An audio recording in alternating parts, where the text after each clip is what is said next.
I know how to abound. Philippians chapter 4, verse 12. There are many who know how to be abased, who have not learned how to abound. When they are set upon the top of a pinnacle, their heads grow dizzy, and they are ready to fall.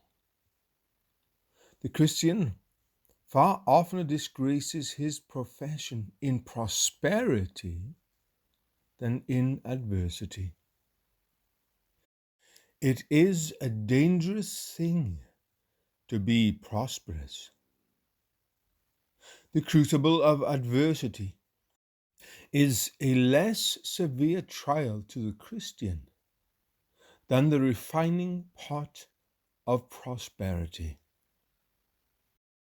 Oh, what leanness of soul and neglect of spiritual things have been brought on through the very mercies and bounties of God.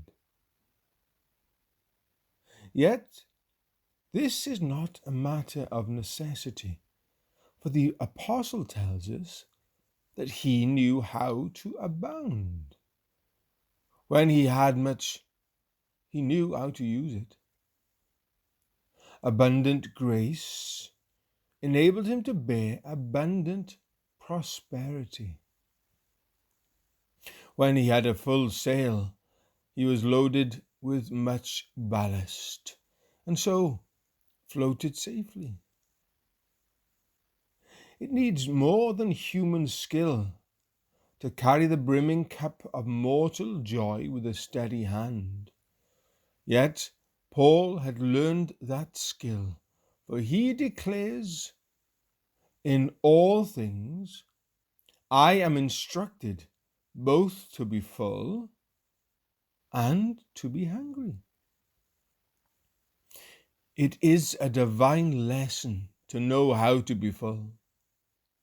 For the Israelites were full once, but while the flesh was yet in their mouth, the wrath of God came upon them. Many have asked for mercies that they might satisfy their own heart's lust.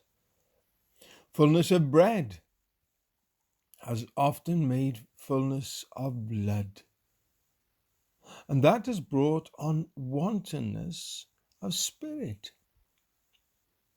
When we have much of God's providential mercies, it often happens that we have but little of God's grace and little gratitude for the bounties we have received. We are full and we forget God. Satisfied with earth, we are content to do without heaven. Rest assured, it is harder to know how to be full than it is to know how to be hungry.